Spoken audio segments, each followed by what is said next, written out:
Tapi saya menangi kiai itu kalah sama santri itu. Saroko nyolong sapa wong albedo tangi anduk. Terus gurunya kaget. Cung kok anduk, Cung? Bareng didelok endok. Karena kalau pegon kan anduk sama endok itu podo ae. Ini ada podo. Tapi kiainya akhirnya kalah. Memangnya nyolong anduk boleh? Yo ora, Cung, yo haram, yo podo ae kalau gitu nyolong. Nyolong endok ya haram, nyolong anduk haram. Lo cerita itu masyhur itu. Kalau cerita yang terkenal di Lirboyo itu kan ada santri dari Jakarta di kelas. Gurunya bilang Ja'a Zaidun, Zaid datang. Waro'a itu Zaidan, saya melihat. Si murid ini itu melihat pintu terus. Lama-lama gurunya itu tersinggung. Kamu diajari pelengahan nggak sopan. Habis Ustadz bohong. Lah kenapa bohong? Katanya Ja'a Zaidun, Ro'a itu Zaidan. Zaidnya mana?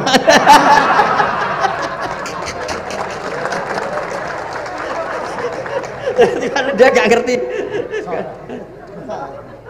Zaid datang, saya melihat. Mana orangnya kok dibahas-bahas terus itu. Ya, jadi yang serius tadi, kalau sampean ingin nguji kualitas Anda, makanya saya dulu itu pede baca kitab di depan bangun karena ya ngecek. Dan dulu itu Gus Zofur, Gus Kamil sebelum ngaji ya itu mesti sinau sama saya. Nanti ketika bangun baca tadi, kalau kemiripannya kita 90% ya bagus, syukur-syukur sampai 100, dan itu terulang sampai Wahab Hatam, Jamul Jami' Hatam, sehingga kita tahu. Jadi kalau diskusi kita kok salah ya tahu, kalau benar ya tahu, kalau tahqiq ya tahu. Assalamualaikum warahmatullahi wabarakatuh. Bismillahirrahmanirrahim. Nahmaduka ya ghafuru ya syakuru wa salli wa sallim barik ala sayyidina maulana Muhammad wa ala alihi wa sahbihi asmain. Nama ba'du. Teng ngerso para keluarga besar Kiai Haji Akil Sirot wabil khusus teng wau niki pernah paman kalian kula dados gadah otoritas meksa. Tapi itu saya keren yang bihan malah pernah mbah, nggih pernah mbah, nggih putrine guru kula niku dimanfaatno beliau kayak gitu. Nggih sedanten para habaib wonten Mas Arif Kapolres sedanten ingkang kula hormati. Niki paling kula ngisi nampung 20 menit niku mun top niku mun. Dados katanya niku ahlul ilmi dihormati, tapi nyatane dipeksa. Terus memang banyak paradok ya, paradok dalam ilmu usul fikih. Ilmu usul fikih itu ilmu yang menjadikan orang itu bisa berpikir. Gitu. Kalau tak cerita tentang pertama tentang Ki Akil sing al-ma'ruf bi ahli nahwi. Nahwu riyen di era dulu itu dadekno tiyang dadi wali. Sampai disebut hatta nahat qulubuhum li nahwihi famin azimi sya'nihi lam tahwihi.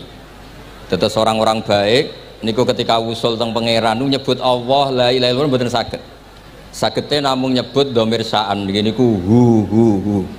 Akhirnya kathah toreko sing ha hu niku gara-gara ahli nahwu niku. Nah, disebut fa'uribat makna dhamiris sya'ni. Jadi ngelafatkan la ilaha illallah tidak bisa, tapi hu bisa. Mergi ke Jawa ini tukang ngakali, terus hukum ini diakali. Sakjane teke hadis ini mangkana akhiru kalamihi la ilaha illallah dakhalal jannah. Tapi ada kekhawatiran pas la ilaha mati. Lan la ilaha mati ra radi kaya ateis. Ora ana pangeran maujud mati. Sampean kan gak iso janjian mbek Israil. Kan mboten saged weanan, mboten saged kong kali kong. Nah, daripada la ilaha niku resiko karena takut mati pas la ilaha dereng illallah, terus Ki Jawa mulai nalkin ngangge Allah. Tapi Allah sarasan itu tidak mewakili la ilaha illallah. Akhirnya diambil dhamir sa'an fa'alam annahu la ilaha illallah. Niku asal usulnya. Cuma kebetulan thariqah kita tidak jalur itu, tidak jalur yang lewat dhamir napa sa'an. Tapi sementing tadi dawuhe Kiai Mustafa, sementing kita tahu secara ilmu. Terus nomor kali cerita uzlah wow. Kalau memang benar-benar uzlah. Terus kalau nu diundang acara-acara publik kemarin di Habib Jindan gitu, hanya di palako ilmiah. Kemarin terakhir beliau ngerayu ini jari marrotan wahidah. Ini saya pegang. Dan itu dicatat di Loh Mahfud. Dan ciri utama kiai itu tidak membatalkan perjanjian. Jenengan jauh marrotan wahidah pas nih. Ben gelem. Terus ngeten kula cerita sithik tentang ilmu yang sering kula utarakan. Di antara kitab yang dipakai guru-guru kita, sing dilanggengi Mbah Mun Maus itu kitab Ihya. Kula dari sekian cerita Ihya yang paling kula kenang niku bahwa ternyata Allah itu andaikan boleh dibahasakan niku cara berpikir itu dalam bahasa tafsir disebut tanazul. Tanazul niku wong ben kaya orang kebanyakan. Saya ulang lagi supaya orang tuh kayak orang apa? Kebanyakan. Ada dua ahli neraka yang dipanggil, yang satu ditakoki, "Cung ning neraka piye rasane?" "Syarru makan." "Mboten enak, Gusti." Terus mbek pangeran diken balik, "Ya wis kono cung mlayu balik nang neraka." Niku tiange lari kencang, sekencang-kencangnya. Semangate sumeneng ambek kon balik ning neraka. Ditakoki mbek pangeran, "Lho cung kon mara neraka kok seneng?"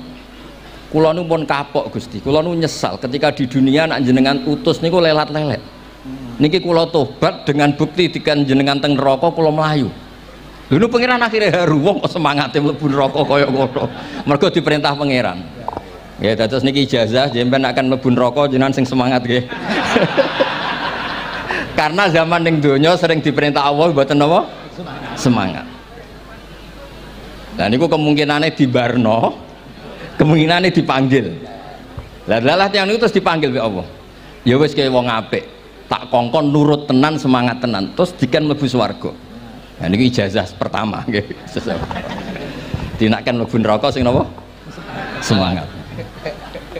Sing kedua niku dipanggil ku plengakan lelat-lelet. Kados kula diutus Gus Mus niki nelpon kula mboten purun, akhirnya ning Bika jare matur Gus Subak. Turuti ya, aku diamuk Bika jare Bapak. Dados niki melibatkan sekian pihak untuk memaksa saya datang ke mriki. Aduh, repot wong sawang kempek niku. Repot nyen repot. Mugi-mugi di sepuro ngoten.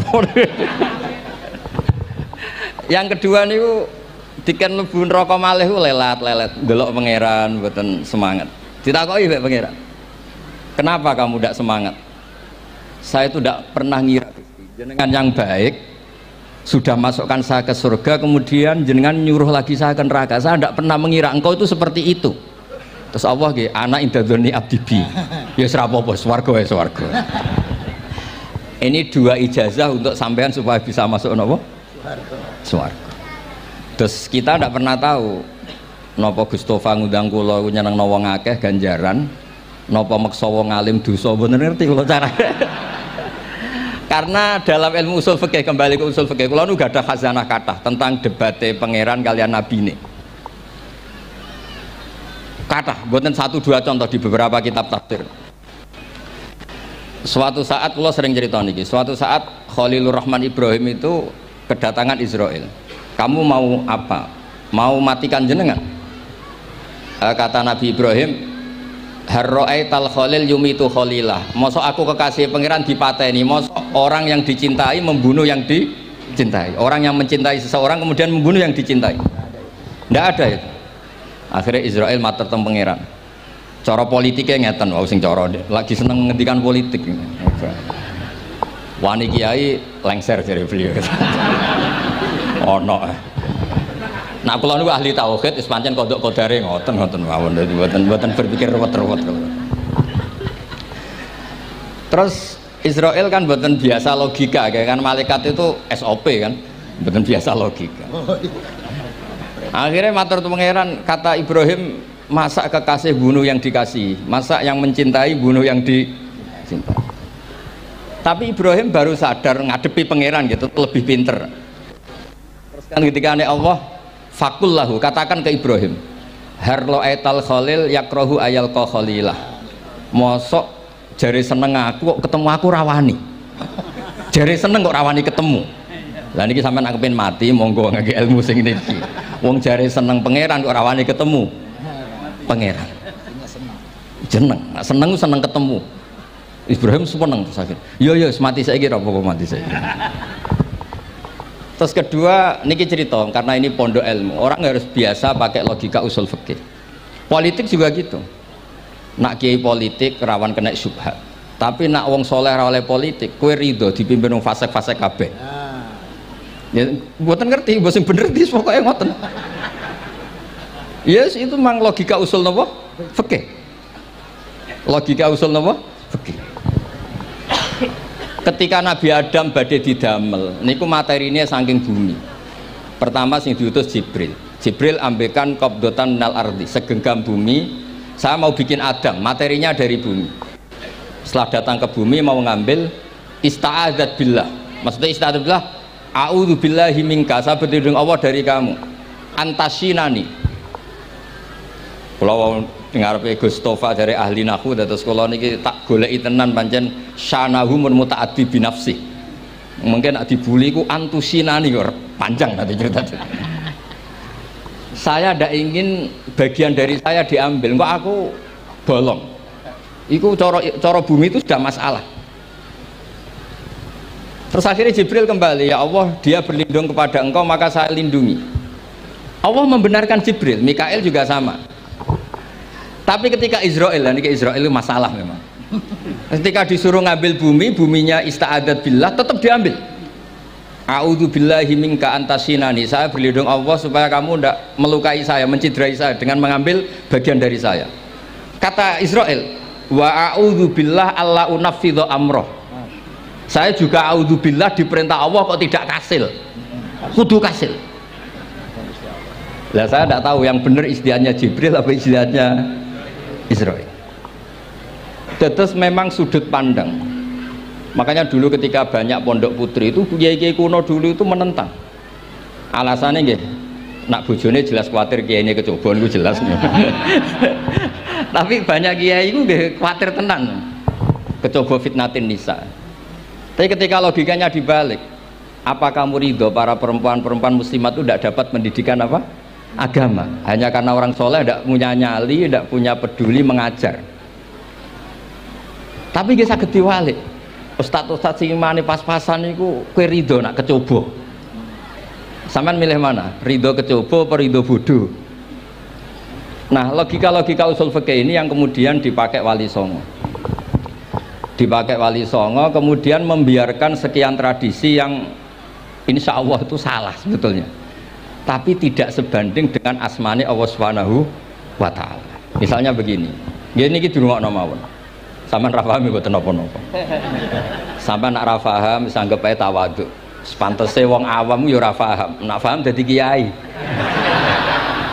Terus biasa mawon sampeyan nak ra paham aja tersiksa. Umpamane jenengan mboten kiai kok kon paham. Nah sampean pinter kados kula mestine ora ngrungokno, semangate hasuh. Terus rivalitas mergo. Nah cara Mbah Mun tak cerita ngoten, dhisik ke zaman bodho iku angger kiai mbok cucuk. Bareng padha kiai niku koyok saingan. Niku pun sunatullah ndak bisa dihindari, niku pun sunatullah. Terus kembali lagi ya. Logika-logika usul fikih niku dipakai oleh Wali Songo. Ngeten ada cerita ini rungok nonton. Itu sudah saya cek di beberapa riwayat termasuk di Musnad Imam Ahmad. Ada orang ini bukti teorinya Wali Songo itu benar. Wonten tiyang gadah kesalahan. Niku dokumen kesalahan niku madul basor sepanjang mata melihat. Wes ngoten jumlahnya 99 bok. Kayak apa banyaknya? Per bok madul basor sepanjang mata nopo melihat. Ketika dia ditanya Allah itu kalau tanya demokratis.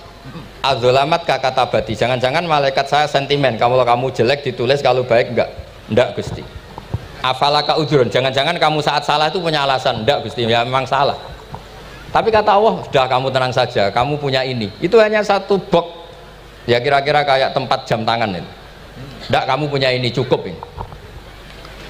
Terus malaikat tanya, ya Allah, apa artinya, apa ngefek itu kalau ditimbang dengan kejelekan sebanyak itu dengan satu box jam. Orang ini juga bilang, Gusti sudah ada usah ditimbang, nggak ngefek itu pasti kalah. Tapi setelah ditimbang menang yang satu box kecil tadi, karena di situ ada la ilaha illallah Muhammadur Rasulullah. Jadi malaikat diancam sama Allah, kamu berani tidak mempertimbangkan nama saya? Apapun banyaknya bok itu dosa itu tidak saya. Kalau ini la ilaha illallah itu nama saya. Kamu berani tidak mempertimbangkan nama saya? Ya tidak berani Gusti, ya harus dimenangkan. Nah itu. Semalahnya kalau pengajian ini ya ono istilatur rijal wan nisa, tapi baru kayak ngaji di sepuro. Ya aja muni halal tapi ya aja muni terus gak ono faedahe. Di sepuro insyaallah. Karena kalau nuruti harus steril halal itu kayaknya ndak bisa. Terus di situ ditutup fala yaskulu ma'asmillahi ta'ala syai'un. Dibanding asmane Allah taala sesuatu itu ndak ada nilainya. Pasti menang Allah taala. Sehingga banyak ulama ngendikan kowe nak berdosa, bersalah maca iki-iki. Dan kalau Anda dosa misalnya catatannya satu box terus di bawah ada astagfirullah, malaikat ditanya sama Allah, kamu berani tidak mempertimbangkan nama saya disebut di situ?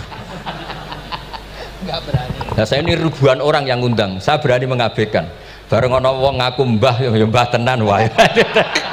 Ya terus ngoten, kowe wani gak mempertimbangkan Gustofa sing mantune Mbah Maimun. Ya.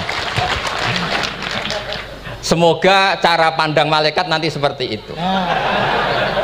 Tapi nanti kalau malaikat cara pandang, mbah kok tukang makso putu. Itu mbah model opo. Nah saya ini sudah ngalah satu kali. Berikutnya logika kedua yang insya Allah terbangun di kalangan malaikat, yaitu mbah ora oleh maksa napa? Putu. Ning dinggon mbah yang baik putune dolanan di barno. Ini ora. Putu lagi asik-asik dolan. Rene. Kon nyapu. Nah, itu udah jenis mbah yang baik. Lantas kula suwun lah ngaji usul fikih yang serius karena itu menjadikan kita bermartabat.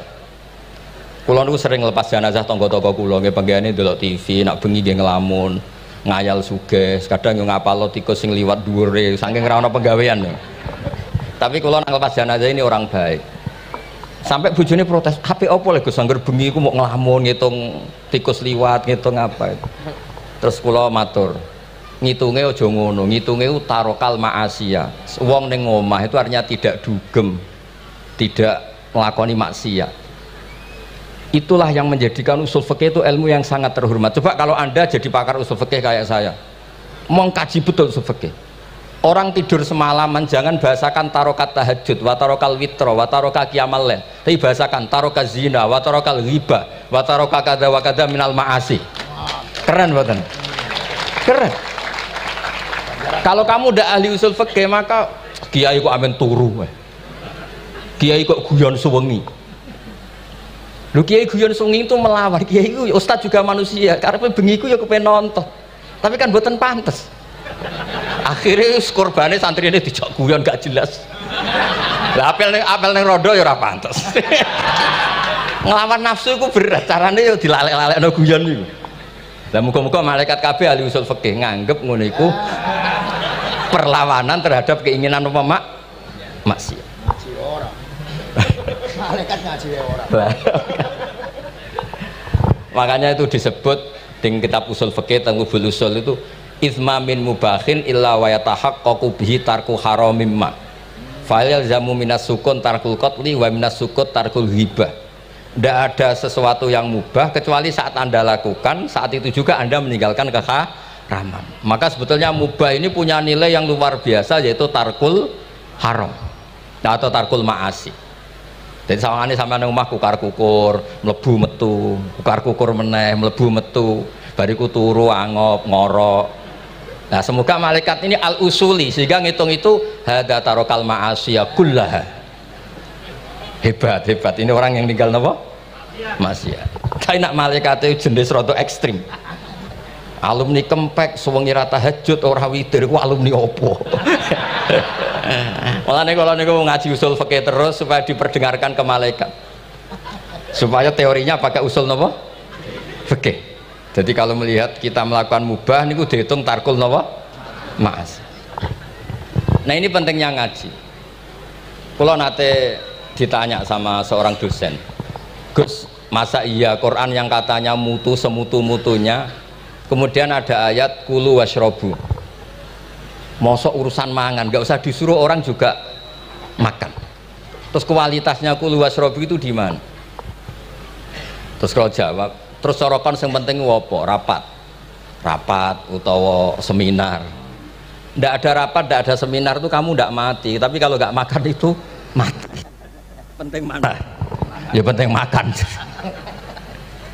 Lah iya, jadi orang itu lupa kalau sesuatu yang seserius itu karena menjaga nyawa, yaitu makan. Terus karena makan tuh hal yang murah dianggap biasa, itu bahaya. Sehingga sebetulnya yang kita bisa jadi wali lewat hal-hal keseharian tidak bisa jadi wali karena tadi. Saya punya hadis, ini mudah sekali untuk Anda jadi wali. Bahkan di atas wali lah. Inna woha ta'ala layar do anil abdi. Pakai inna masih pakai lam taukid. Inna woha layar do anil abdi ayak kulal aklata fayahmadahu alaiha aw yasroba syarba fayahmadahu alaiha. Allah itu sangat ridho ada orang makan satu asupan kemudian dia muji Allah. Loh, orang tidak punya alpat itu tidak mati, tidak punya tanah ribuan hektar itu tidak mati, tapi kalau nggak makan sesuap nasi mati. Penting mana? Penting makan. Tapi gara-gara kamu tamak untuk syukur nunggu punya alpat, untuk syukur nunggu punya tanah banyak, Anda ini bodoh. Mau syukur saja syaratnya kok banyak. Jadi sebetulnya kalau kita mau jadi wali itu cukup setiap makan itu kamu syukur. Fayahmadahu alaiha aw yasroba syarba fayahmadahu alaiha. Makanya wali-wali dulu kalau didik raja yang sedang berkuasa itu ditanya, kamu raja besar, punya pengaruh besar, andaikan kamu di padang pasir dan kemudian Anda tidak mendapatkan air sama sekali, apakah kamu menggantikan kerajaan kamu demi beli satu seteguk air? Iya, akan saya beli karena saya kalau tidak minum mati. La tafroh bimulkin la yusawi jar'atamain. Kamu jangan bangga dengan sistem kekuasaan yang tidak senilai dengan seteguk air. Orang nggak jadi raja itu nggak mati, tapi kalau nggak minum mati. Terus akhirnya dosen itu tahu, wah berarti kulu wasrobu itu luar biasa Gus, sangat luar biasa. Makan dan minum itu luar biasa. Makanya terus adat kiai mertamu mangan. Kalau tadi baru datang kon mangan, di sini ya ada mangan. Ya saya anggap aja itu proses jadi wali ngoten mawon. Jadi segampang itu jadi wali. Nah, kemudian gara-gara torekoh terus jadi wali ku repot kon maca 10.000 wiridan kon opo. Kesuwen nih cara-cara kesuwen. Karena ini partai gak torekoh tadi. Dulu abahnya Mbah Maimun Mbah Zubair itu kalau disuruh wiridan lama-lama itu nggak mau. Sementing diridani pangeran, maca kok akeh-akeh. Nah, itu partainya partai ahlul ilmi. Nggih, partainya partai ahlul apa? Nah kemudian karena saya ini nekuni tafsir ya, itu saya kepengen ya, menggerakkan supaya ilmu Quran itu menarik. Caranya apa? Cari sisi ekstrimnya. Kalau bolak-balik kenapa sih orang nggak janggal itu udah iskal. Quran itu kan kalamu Allah, salah lagi Quran itu kalamu Allah. Masa iya Allah yang Tuhan kemudian ngendikan iya kana budu wa iya kanas tai, kepadamu aku menyembah. Masa Allah ngendikan gitu pada kekasihnya Nabi Muhammad? Padahal Allah itu al-ma'bud bukan abid, Allah yang disembah bukan yang menyembah. Semua ahli tafsir, saya bukan bilang sebagian, semua ahli tafsir pasti ngendikan begini, wa yuqaddaru qabla qaulihi ta'ala iyyaka na'budu qulu. Sebelum iyyaka na'budu itu ada kata yang disimpan yaitu qulu. Jadi iyyaka na'budu itu betul ngendikannya Allah, cuma sudah dikasihkan Jibril kepada umatnya Rasulullah. Jadi Jibril bilang gini ke Rasulullah Muhammad qul iyyaka na'budu. Kemudian Nabi juga bilang ke umatnya qulu iyyaka na'budu. Jadi ini kalam Allah yang sudah milik kita. Nah berhubung milik kita, kita sah mengatakan iyyaka na'budu. Karena kalau tidak janggal, masa iya Allah berdoa ihdinas siratal mustaqim, tunjukkan kami jalan yang benar. Lah kalau ihdinas siratal mustaqim kalam Allah berarti kan Allah yang berdoa. Nah, sehingga semua tafsir bilang sama, wa yuqaddaru qabla qauli ihdinas siratal mustaqim qulu. Nah, terus ada mufassir lain bilang jangan mulai iyyaka na'budu ya semuanya, mulai bismillah, qulu bismillahirrahmanirrahim. Masa iya Allah sendiri yang bilang bismillahirrahmanirrahim? Nah, dengan tafsir seperti ini terus kita akhirnya lagi-lagi kembali ke usul fikih, kembali ke balaghah, kembali ke nahwu. Kalau ndak, ya Anda akan menafsiri Quran pakai logika Anda sendiri. Sampai ada mungkirus sunnah. Pokoknya sementing kembali ke Quran. Orang roh Quran itu kayak apa. Saya kemarin ngaji di Sedan di daerah saya bilang, Sayyidina Umar itu Islam sebelum minta hidayat. Khalid bin Walid ya Islam sebelumnya ya tidak minta hidayat. Lah itu kan janggal. Padahal katanya Quran itu hudal lil muttaqin, petunjuk bagi mereka yang takwa. Padahal tidak ada sabkut takwa untuk Umar. Umar tidak pernah takwa, tapi nyatanya Islam. Bahkan dia masuk ke rumahnya Zaid bin Arqam itu mau bunuh Nabi, mau nyari Nabi, bukan mau Islam. Tapi ketika dengar iparnya membaca Toha ma anzalna alikal Qur'ana litasqa, kemudian dia masuk Islam. Lalu gimana tentang hudal lil muttaqin, petunjuk bagi mereka yang takwa? Banyak ulama yang mengatakan lil muttaqin itu balaghahnya lil iktifa, lil muttaqina wa ghairihim. Jadi Quran itu petunjuk bagi yang takwa dan yang tidak takwa. Dan itu di bahasa Arab sah. Di bahasa Arab sah. Misalnya gini ya, kalau sampean punya ponakan dolan, cong-cong nang mangan. Ya maksudnya ya mangan mbek ngombe, mangan tok seretan mati kan. Itu kan satu paket. Sarobila taqikumul harra wal barda. Pakaian yang melindungi dari panas. Di situ gak disebut wal barda, tapi artinya juga wal barda. Karena kalau tidak diartikan lil iktifa, nanti Quran itu memberi petunjuk bagi yang sudah mutakin, corong doang nguyai segoro, wis takwa kok. Nah ini kita butuh ahli tafsir yang al-usuli. Karena itu yang menjadikan Quran punya kualitas lagi. Seolah lagi punya kualitas lagi. Kalau ndak, Quran tuh kayak biasa-biasa saja, kayak tadi kulu wasrobu kayak dan seterusnya dan seterusnya. Jadi kalau suwun barokahnya hormat sama orang alim kados Ki Akil, Ki Siras dan tenaga keluarga mriki. Orang menghidupkan logika ilmu lagi. Jadi kalau seneng lah nak dalam Gusmus ahli ilmu boten krono niat fakir boten. Biar sampean ngerti lah kalau ngadepi ahlul ilmi itu pun boten level. Ahlul ilmi itu kalau punya logika itu tidak bisa dibantah. Saya beri contoh sekian contoh yang nyata yang diajarkan Rasulullah SAW. Nabi itu pernah mau dipermalukan orang karena Nabi ngendikan la adwa wala tiarata, tidak ada penyakit menular. Terus ada orang iseng kok onta yang kena gudisen itu dijejerkan yang waras ikut kena gudisen. Terus orang ini tanya, ya Rasulullah ini tadi sehat tapi kena onta yang gudisen ikut gudisen. Nabi tanya lagi, faman a'dal awal, yang gudisen pertama ketularan siapa? Wah itu dari Allah ya, maksud saya seperti itu. Jadi ada terus orang-orang kafir itu cara berpikir aja alal alihata ilaha wahida inna hadalah syai'un ujab. Muhammad ya tentu mereka masih jangkar. Muhammad problem kita ini banyak. Kalau Tuhannya satu tidak cukup. Ada problem kredit macet, ada problem macam-macam kan, utang piutang macam-macam. Kalau Tuhannya satu tidak cukup. Kita butuh Tuhan banyak karena problem kita banyak. Lalu Nabi mengajarkan mereka apa logika yang dibangun. Kalau kamu jadi buruh, kemudian majikan kamu banyak, semuanya merintahkan kamu bingung nggak? Ya bingung. Tuhan kamu itu majikan kamu, kalau banyak-banyak perintah semua kamu yang bingung. Ya sudah mat Tuhannya satu saja. Itu disebut dorobawa masalah rojulan fihi syuraka umutasakisuna warojulan salamal lirrojul. Nah sekarang itu kita ini mulai kehilangan fatonahnya Rasulullah SAW. Nabi dulu itu kalau nerangkan ilmu itu logikanya gampang sekali. Logika yang dibangun tuh gampang sekali. Ada orang cerita, ya Rasulullah saya ini ada sekian anak saya, yang paling saya cintai satu. Apa saya boleh melebihkan yang paling saya sayangi dalam pemberian? Nabi jawabannya itu tidak langsung jangan enggak. Apakah kamu berharap bahwa mereka semuanya baik ke kamu? Iya semuanya saya ingin baik ke saya. Ya kalau gitu jangan.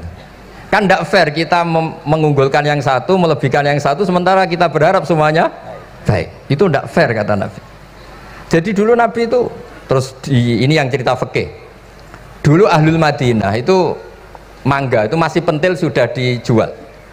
Pentil dijual harganya 2 juta. Masa iya pentil harganya 2 juta? Karena dengan asumsi sudah jadi mangga.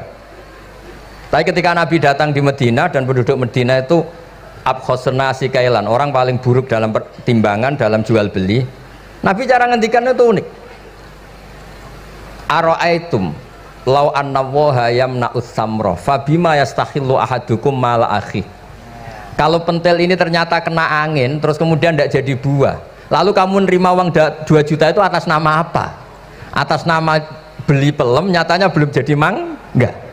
Mosok kalau pentil seharga 2 juta. Semenjak itu terus Ahlul Madinah sadar kalau jual buah itu nunggu ba'da buduwi solahiyah, setelah samroh ini berbentuk.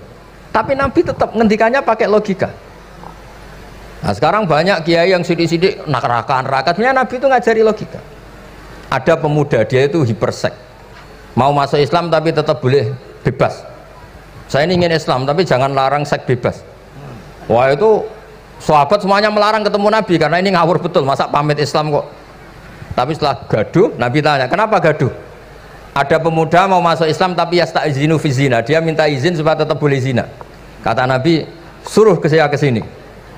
Setelah datang di depan Rasulullah, logika yang dibangun Nabi itu luar biasa. Atuhibbuhu li bintik, kamu suka punya anak putri kemudian jadi demenannya orang laki-laki hidung belang? Ya enggak, saya bunuh orang itu. Andaikan itu ke ibu kamu, saya bunuh orang itu. Atuhibbuhu li bintik, atuhibbuhu li ummik, atuhibbuhu li ukhtik, atuhibbuhu li kholatik. Kamu suka punya anak putri yang jadi demenannya orang? Ya enggak suka ya Rasulullah. Kamu suka kalau punya ibu didemeni orang banyak? Ya tidak suka Nabi. Sampai otaknya itu yastakbihu zina, sehingga otaknya itu wah zina itu buruk betul. Akhirnya ya Rasulullah sudah, saya mau se-Islam tanpa zina-zina. Karena logika yang dibangun Nabi itu luar biasa. Nabi pertama mengingatkan atuhibbuhu li bintik, atuhibbuhu li ummik, atuhibbuhu li ukhtik, atuhibbuhu li kholatik. Sampai dia ini nggak bisa apa-apa. Sudah Nabi, sudah. Jadi logika ini yang harus kita waris. Lagi-lagi kembali yang bisa waris itu ahlul ilm. Sama itu kan kayak diskusinya Nabi Yahya dan Nabi Isa. Nabi Yahya itu suka berkawan orang-orang soleh. Setiap berkunjung di mana itu nyari yang orang-orang soleh. Ditanya kenapa kamu berkawan orang soleh? Ya berkawan orang soleh itu asik. Tapi kalau Nabi Isa enggak. Kalau ada desa-desa yang masih hitam, masih merah itu dikunjungi kemudian dibina. Ditanya sama Nabi Yahya, lima anda tanzilu ala syirarin nas, kok kamu kumpul orang-orang yang kayak gitu? Jawabnya beliau, innama ana tabibun udawil mardo. Di mana-mana Nabi itu ya dokter, di mana-mana dokter nyembuhkan yang sakit. Jadi dulu logika kebalikan itu dibangun, sehingga dulu ulama khilaf itu ikhtilaful a'immah apa? Rahmah. Masyhur itu. Saya sering cerita dan itu ada di kitab Khilyatul Auliya. Nabi Yahya itu lebih ceria. Nabi Isa itu agak sering cemburut atau kebalikannya. Pokoknya yang satu tuh mali aro ka'abisan ka'annaka taqnatu mir rahmatillah. Kamu kok sering cemburut seakan-akan rahmat Allah itu terbatas. Wong kok ora iso syukur. Yang satu gojlok mali aro ka dohikan ka'annaka ta'manu mim makrillah. Kowe kok guya-guyu kok is bebas kon neraka wae gitu. Nah, sehingga ya itu tadi sudut pandang. Makanya saya sering cerita dulu kalau Said Abdul Al-Haddad itu tanya, "Jong kowe ngaji sopo?" "Ngaji si A." "Kiaimu tahu nangis?" "Ndak." "Ojo ngaji, kiaimu ati atos, kiai kok ora iso nangis." Tapi kalau Abdul Hasan Asadili kebalikan, "Jong kowe ngaji sopo?" "Ngaji si A." "Kiaimu tahu guyu nak ngaji?" "Mboten nate." "Ora usah ngaji wong ora iso syukur." Jadi nah itu yang akhirnya menjadi keseimbangan khaufau wa tama. Ada khauf, ada apa? Roja. Sehingga karena sudut pandang itu nggak bisa dihilangkan, sawalangnya nggak bisa dihilangkan. Ini yang sering diceritakan Said, kakaknya ini. Dulu Muhammad bin Hasan Asy-Syaibani, Imam Syafi'i itu lama sekali beliau jadi ulama top yang suka fikir. Dianggap fikir itu aman, ngeringankan hisab. Nggak jenengan fikir yang dihisab malaikat apanya kan? Kan nggak bisa ngisap jenengan, apa saja tidak punya, punyanya problem. Nah setelah ngaji sama Imam Malik, Imam Syafi'i tanya, yang ilmunya setingkat jenengan siapa? Kata Imam Malik, sebetulnya Abu Hanifah, tapi orangnya sudah meninggal, tapi ada muridnya namanya Muhammad bin Hasan Asy-Syaibani. Kamu ke sana dari Madinah ke Irak, dulu tempatnya di Baghdad. Setelah di Irak, Muhammad bin Hasan Asy-Syaibani itu kalau ngitung uang tuh di meja, emasnya tuh banyak, uangnya banyak, dia hitung di meja, malah kaget. Saya ini gedeng kiai kedunyan, ini ketemu kiai kedunyan. Ya karena Muhammad bin Hasan Asy-Syaibani itu wali, kamu tanya, kamu heran ya ada kiai kaya? Iya. Ya sudah, kekayaan ini kasihkan orang fasik biar dipakai demenan, dipakai mabuk, dipakai ini. Terus, ya jangan, kalau kena orang fasik bahaya, jenengan saja. Semenjak itu Imam Syafi'i mulai rodok seneng duit. Jadi ada ceritanya, kok diangen-angen, nah, terus keterusan umatnya kayak gini-gini itu. Jadi ini cerita nopo istihad, apa cerita nopo istihad. Sama pangkat juga sama. Gue seneng nak orang soleh-soleh tidak ikut ngurus negara ini, mau dikemanakan negara ini. Tapi ada yang berpikir, gue seneng nak orang soleh terkontaminasi. Ya sudah monggo, sing serapayu jabat nggih berpikir zuhud, sing payu ya berpikir politik. Yang penting semuanya itu berdasar ilmu, yang penting itu semuanya berdasar apa? Ilmu. Karena ilmu ini basis yang paling diridani Allah Subhanahu wa ta'ala. Masyhur itu di Ihya sering diceritakan Imam Ghazali, ana alim uhibbu kulla alim. Kata Allah, saya ini alim dan sangat mencintai orang alim. Karena orang alim ini yang tahu perspektif. Orang yang enggak, yang ngiranya, saya ulang lagi, yang ngiranya itu enggak ilmiah, di depan orang alim itu sangat-sangat apa?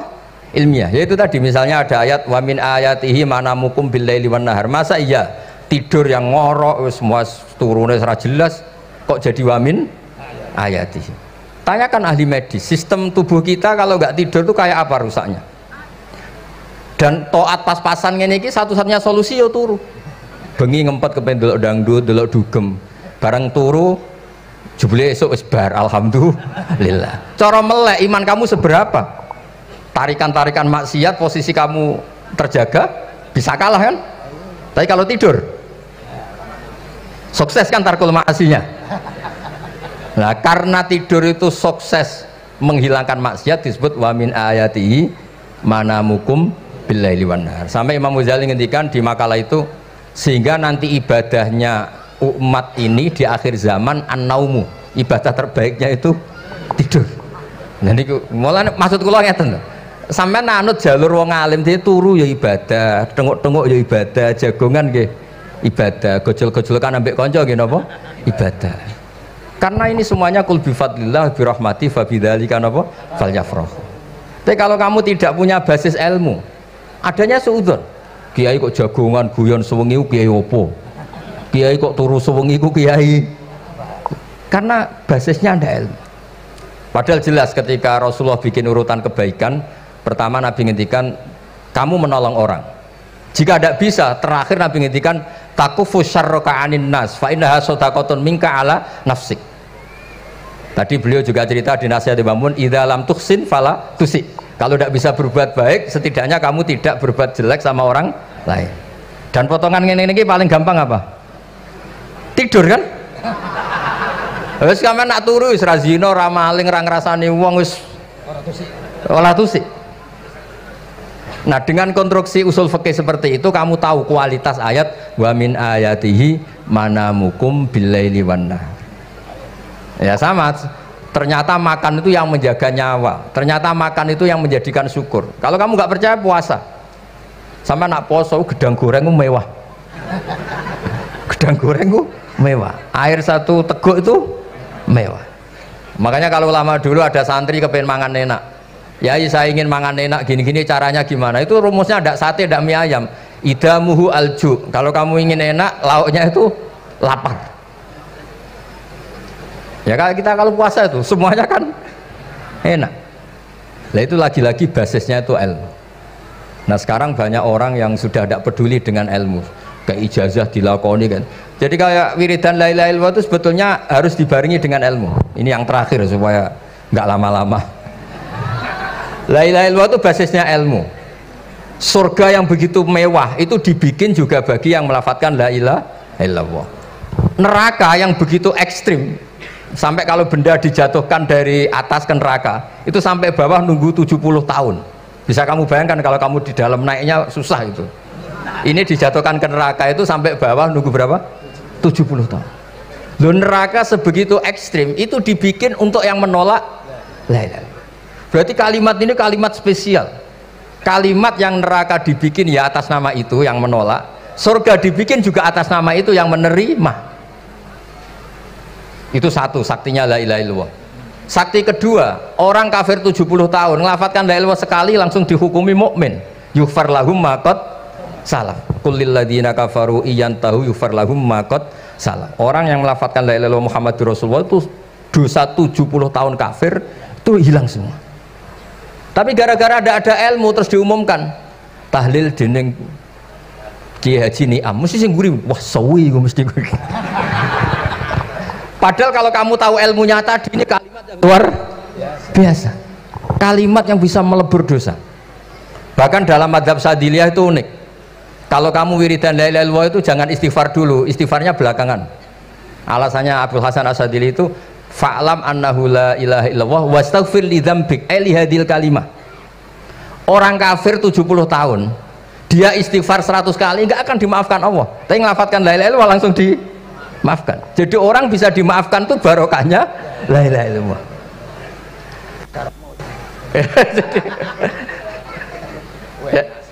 Ya kan? Jadi orang kafir 70 tahun wirid istighfar 100 kali atau 1000 kali dimaafkan enggak? Enggak kan? Tapi kalau membaca la ilaha illallah dimaafkan. Jadi istighfar tuh ngefek positif itu kalau dibarengi la ilaha illallah. Makanya wastaghfir li dzambika bihadil kalimah cara Abdul Hasan. Kamu boleh istighfar berdasar hadil kalimah, berdasar la ilaha illallah. Tapi terus kemudian ya thariqah itu banyak, itu urusan rasa. Justru karena la ilaha illallah kalimat thayyibah harus disucikan dulu. Caranya istighfar dulu. Nah itu urusan monggo lah. Tapi apapun itu basisnya harus napa? Ilmu. Basisnya harus ilmu. Jangan malah sentimen. Wong di kuburan wiridan la ilaha illallah dihukumi kafir. Nah, itu kan aneh. Wong kalimat ini yang kafir saja menjadi muslim, sekarang yang muslim menjadi kafir. Itu paham kok seaneh itu gitu kan. Ya karena basisnya ada ilmu tadi. Coba kalau basisnya ilmu itu kan aneh betul. Hadil kalimah kalimatun soro bihal kafiru musliman fakaifa sorol muslimu bidzalika kafiron. Ini kalimat yang kafir saja menjadi muslim, masa dengan kalimat yang sama yang muslim menjadi aneh gak? Aneh. Jadi kalau suwon pokoknya basis ilmu harus sekuat-kuat. Caranya gini nagih kiai kon sregep mulang ojo politik terus ngoten. Tapi politik ya bagian dari ilmu, wis ra iso diterangno lho. Nggih ngoten mawon. Assalamualaikum warahmatullahi wabarakatuh. Sik Gus, aja lunga dhisik. Iki wong semuanya sudah tahu sampean alim, menerangkannya enak, fikhan wa usulian wa tafsiran. Cuma mereka yang tanya itu biyen belajar piye kok iso alim kaya ngono, ya kan? Nah, terangkan Gus, terangkan. Mati.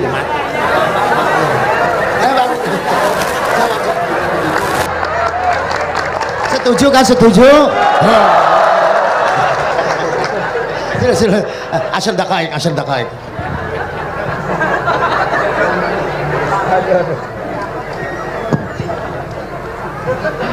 Andaikan pertanyaan itu ke Mbah Mun, mungkin jawabnya gurune sopo.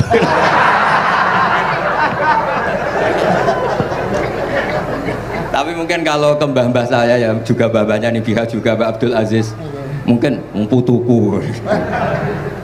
Tapi kalau saya ingin cerita tentang saya paling ya aku sregep.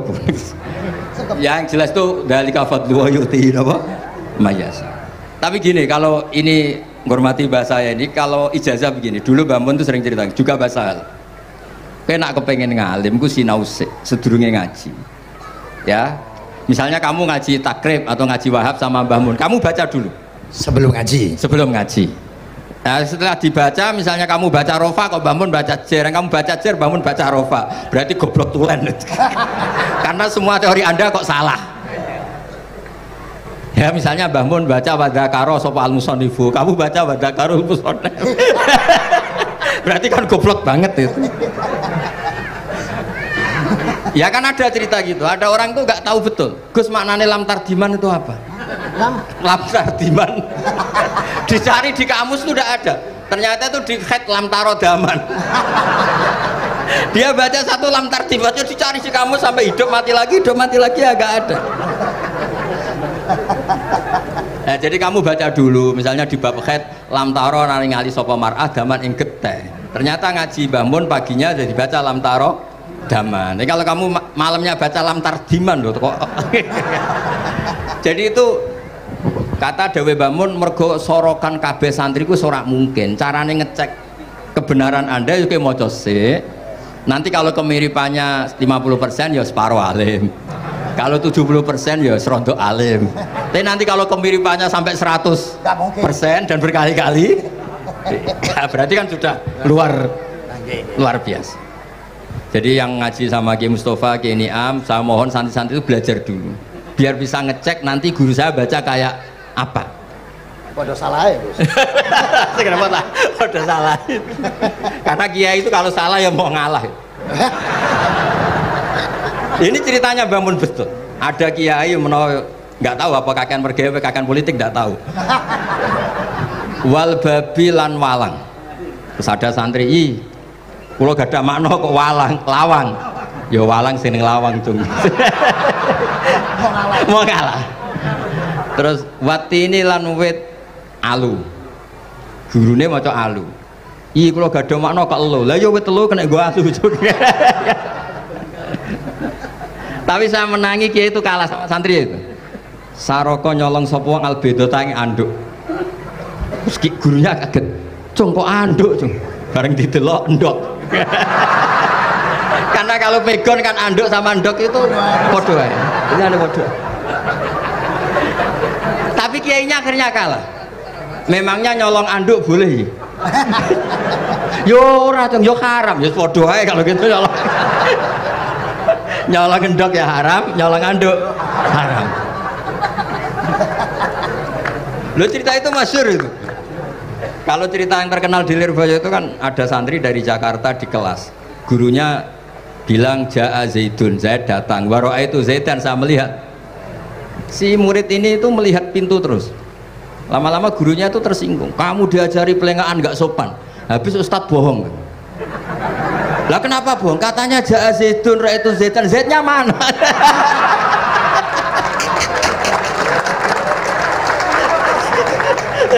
Dia gak ngerti. Zaid datang, saya melihat. Mana orangnya kok dibahas-bahas terus itu. Ya, jadi yang serius tadi, kalau sampean ingin nguji kualitas Anda, makanya saya dulu itu pede baca kitab di depan Mbah Mun karena ya ngecek. Dan dulu itu Gus Zofur, Gus Kamil sebelum ngaji ya itu mesti sinau sama saya. Nanti ketika Mbah Mun baca tadi kalau kemiripannya kita 90% ya bagus. Syukur-syukur sampai 100. Dan itu terulang sampai Wahab Hatam, Jamul Jami' Hatam. Sehingga kita tahu. Jadi kalau diskusi kita kok salah ya tahu, kalau benar ya tahu.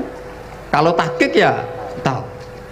Biasanya kalau tahqiq itu Mbah Mun karena takut nyalahkan kiai-kiai Jawa, kalau baca 2 kali, misalnya begini.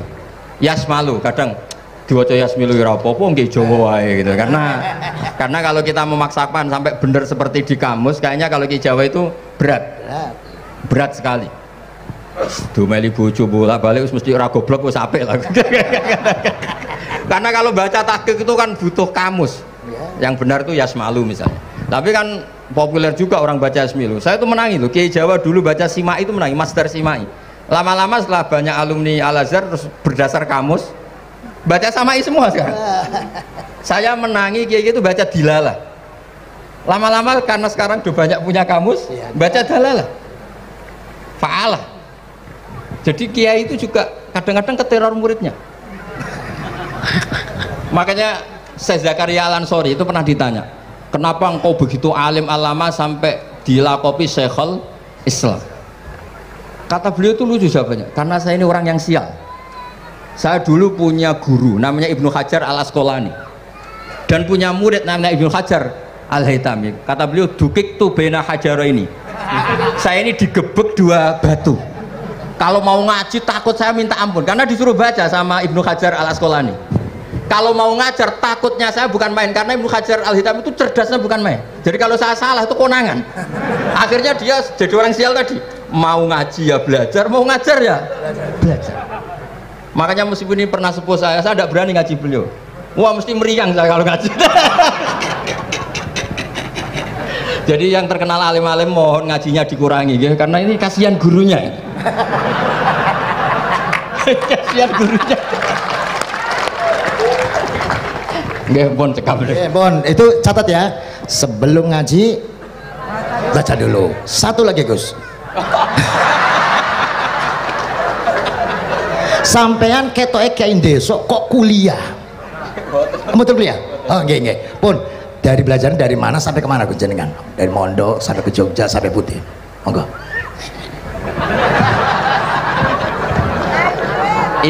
Ini karena sesuai kontrak, nggak boleh nyulayani janji sekali aja Sekali tak tekno Gus. Jadi sebetulnya kalau di ilmu, saya kan sering ketemu ahli geologi, ahli sosiologi. Sebetulnya di ilmu kita, saya kan lama di Jogja dan itu yang saya pakai juga ilmu zaman di pesantren. Misalnya sosiologi itu kan ada mukadimahnya Ibnu Khaldun. Itu kan teorinya luar biasa. Misalnya begini, kenapa Rasulullah itu harus dari suku Quraisy, suku yang sangat terhormat di Mekah? Itu secara teori sosiologi loh, bukan teori nubuah. Kata Ibnu Khaldun, Nabi itu mesti final dari kaum itu aneh. Saya ulang lagi, Nabi itu final dari kaum pasti aneh. Nah masa aneh-aneh ini ditoleransi oleh umatnya karena beliau dari suku yang terhormat. Coba kalau dia dari suku, beliau dari suku yang hina, pasti pas aneh-aneh langsung diadili. Ya kalau di NU lah, ndak Gus Dur kok bikin aneh-aneh di NU kan langsung tuntas.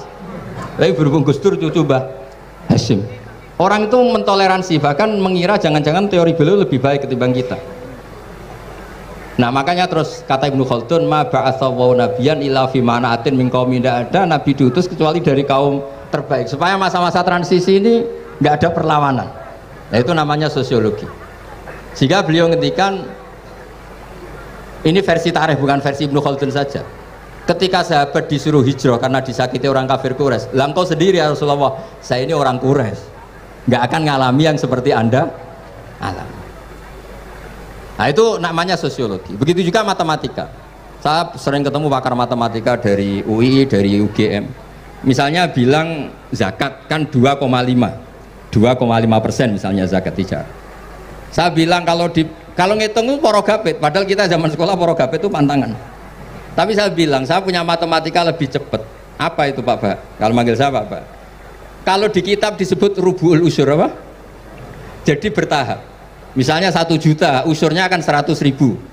Setelah 100.000 rubuknya 25.000. Itu kita tidak usah pakai catatan bisa. Nah itu matematika Arab. Makanya orang Arab tuh nggak bisa nulis, tapi matematikanya cepat karena bertahap. Misalnya 1 miliar ya cari aja usurnya 100 juta. Berarti rubuknya 25 juta. Berarti 2,5-nya 1 miliar itu 25 juta. Tapi kalau orang Arab bilang itu rubul usur. Diusurkan dulu baru dirubuk. Misalnya 6, 2/3 6 berapa? Orang Arab bilang sulusan. 6 sulusnya 2, sulus 2 kali berarti 4. Sama misalnya zakat zuro. Zakat zuro itu kan al usyur sama nisful usyur. Berarti misalnya kalau tidak disirami ya, tidak biaya, zakatnya itu 10%, berarti per 100 10. Nah sekarang kalau 10 ini kan berarti 1/10. Lah nanti kalau disirami pakai biaya namanya nisul usyur, berarti 5. Jadi orang Arab itu nggak mau langsung bilang 5 karena kalau 100 dibagi 5 itu apa jadi 5 itu mikirnya panjang. Jadi diusurkan dulu terus nanti dibilangkan nisful usyur. Nah, jadi ilmu khazanah kita ini sudah luar biasa. Nah, itu makanya terus orang Arab kalau ngitung matematika itu tidak usah tulisan, tidak usah porogapit karena bertahap tadi. Jadi misalnya 2,5 bahasannya apa? Rubu'ul usyur. 1 miliar usurnya berapa? 100. Rubuknya berapa? 25. Nah ini semoga buatan ngingkari janji. Wassalamualaikum warahmatullahi wabarakatuh.